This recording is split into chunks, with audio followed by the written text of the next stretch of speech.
Right, this is a quick guide to stripping the bike down for transporting on the aeroplane.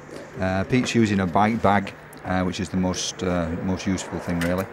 He's taken the front wheel out, removed the skewers so they don't get damaged in transit. Anything you do take off the bicycle, you must put into the bike bag straight away.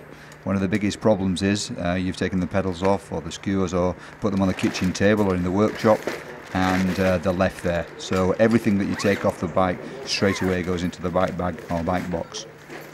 The wheels are the key issue.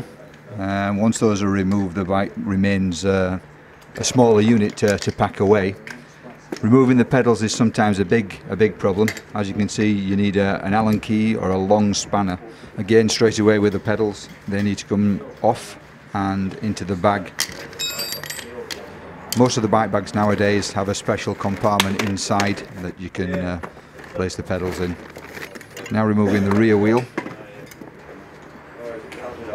Wheel straight into the bag. Most airlines nowadays ask you to deflate the tyres. If you are going to deflate the tyres, don't do them completely because it does have a cushioning effect with the tyre. So just take 2 or 3 bars of pressure out of the tyres. We're now moving on to bracing the forks. Now a lot of people, this is one of the big mistakes.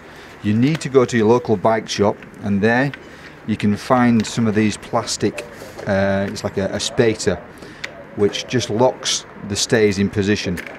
Now most bike shops are quite happy to get rid of these because the bikes are transported to them this way. Pete's now moving on to removing the rear mech. Now some people keep the rear mech on, some people take them off, but it's always advisable to remove it so there's no damage to the rear mech.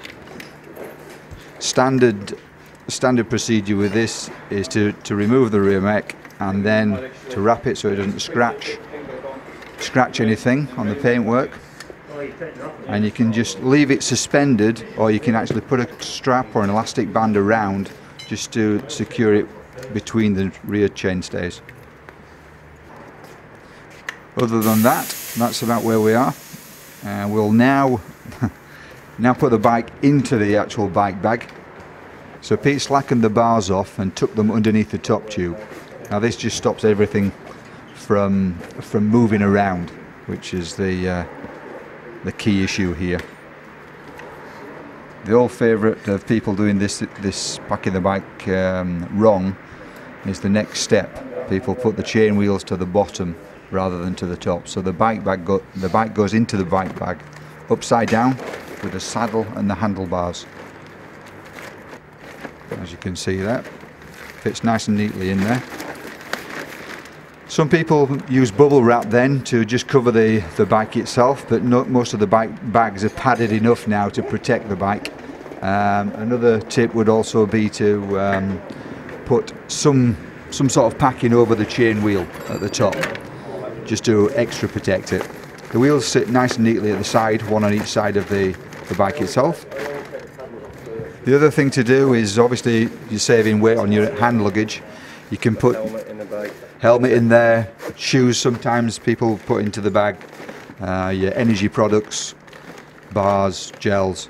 Just saves you carrying them in your hand luggage, and packs out the bag itself to stop things moving around, which is the key issue.